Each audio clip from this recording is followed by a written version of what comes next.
अस्सलामुअलैकुम दोस्तों। Max Planck Germany का एक मशहूर साइंसदान था जो अपनी महारत के बाइस पूरे जर्मनी का दौरा करता और करिया करिया जाकर अपनी मखसूस तकरीर हाज़रीन और सामीन के सामने करता। उसके तमाम सफ़र में उसका एक ड्राइवर जिसका नाम शोफर था साथ होता। एक ही तकरीर सुनते सुनते शोफर के कान पक चुके थे। एक मरतबा शोफर ने मैक्स प्लैंक से कहा कि मैं आपकी तकरीर कई मरतबा सुन चुका हूँ और ये मुझे अच्छी तरह याद है। अगर आप इजाज़त दें तो इस मरतबा मैं आपकी जगह ये तकरीर कर लूँ। मैक्स ने शोफर को अपनी जगह तकरीर करने की इजाज़त दे दी और ख़ुद शोफर का हैट पहनकर उसकी जगह बैठ गया। शोफर ने मैक्स की तरह खूब एतमाद से तकरीर की कि किसी को ये शायबा तक ना हुआ कि ये मैक्स नहीं, उसका ड्राइवर शोफर है।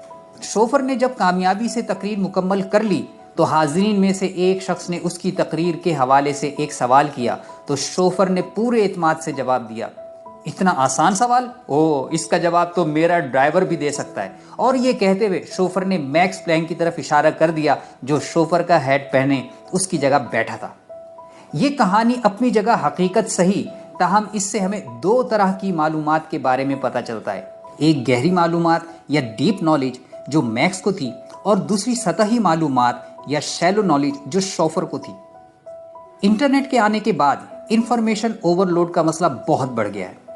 हर शख्स किसी मौजू पर एक वीडियो देखता है या बुक समरी पढ़ता है तो खुद को इस मौजू का फन्ने खां समझने लगता है और इस पर मुस्तजाद दोस्तों में बैठकर ऐसे लोग बड़ी बड़ी बहसें भी शुरू कर देते हैं। मामला मजहब का हो तो ये जुल्म कुछ ज्यादा ही रवा रखा जाता है। मैं तो ऐसे कई दोस्तों को जानता हूँ जिन्होंने टीवी या यूट्यूब पर कोई मजहबी प्रोग्राम या तकरीर देखी और इस 5 मिनट की तकरीर देखने और सुनने के बाद लगे फतवे झाड़ने।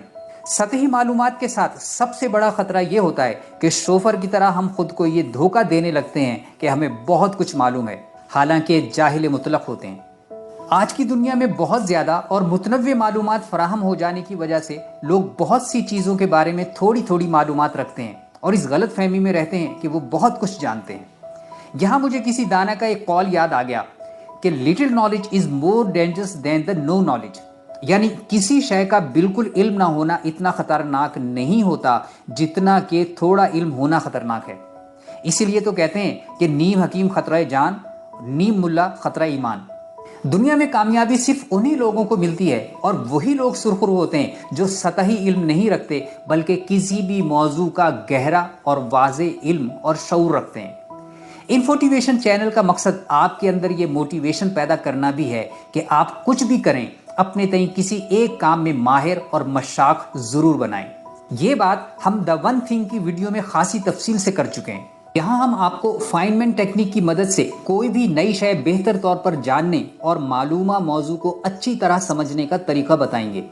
चीज़ों को क्रिटिकली समझने और गहराई में सीखने का ये एक आजमूदा और मकबूल तरीका है जिसे दुनिया भर में मुख्तलिफ स्टूडेंट्स और प्रोफेशनल इस्तेमाल करते चले आए हैं।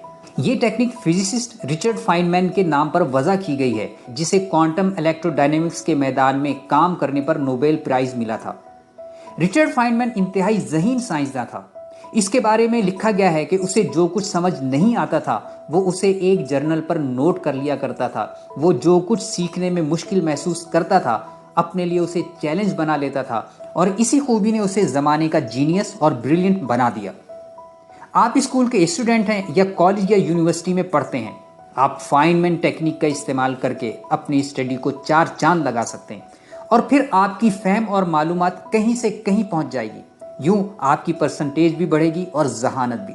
फर्स्ट स्टेप, फाइनमैन टेक्निक इस्तेमाल करने का पहला कदम यह है कि आप जो मौजू या मजमून समझना चाह रहे हैं उसका इंतखाब करें और इसे पढ़ना शुरू कर दें। इसके बारे में जानें कि इसमें क्या लिखा है और ये क्या है। सेकेंड स्टेप, एक कागज़ इस बारे में लिख लीजिए और इस बारे में खुद को बताना शुरू कर दीजिए गोया आप किसी और को ये मजमून समझा रहे हैं। इसी दौरान लिखने के साथ साथ बोलना भी शुरू कर दें जैसे आप टीचर हैं और अपने शागिर्दों को ये पढ़ा रहे हैं।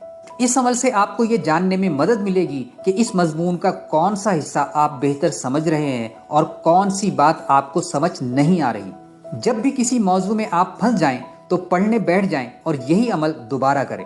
थर्ड स्टेप, जब एक मरतबा ये काम कर लें तो दोबारा यही अमल दोहराएं, लेकिन इस मरतबा इसे बयान करते हुए आसान ज़बान इस्तेमाल करें और साथ ही अपनी बात समझाने के लिए खाकों और तस्वीरों का इस्तेमाल भी करें। اگر آپ کی گفتگو یا خاکے مشکل ہوں تو اس کا مطلب ہوگا کہ آپ ابھی یہ موضوع سمجھ نہیں پائے ہیں، چنانچہ دوبارہ اس موضوع پر بات کرنا شروع کر دیں۔ ایسے آئیڈیاز سوچیں کہ جن سے یہ موضوع آپ اور زیادہ آسانی سے سمجھا سکیں۔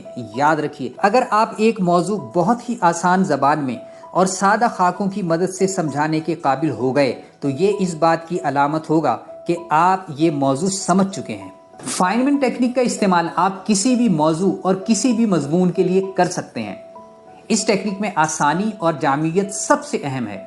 ہر مرتبہ جب آپ اپنے موضوع کو دہرائیں گے، آپ کے لیے گزشتہ کے مقابلے میں اسے بیان کرنا آسان ہوگا اور آپ کے ذہن میں یہ واضح تر بھی ہوگا۔ ہر مرتبہ اسٹڈی کے دوران یہ ٹیکنیک استعمال کرتے ہوئے یہ 2 اہداف ضرور سامنے رکھیے۔ When and why should I use the Feynman technique؟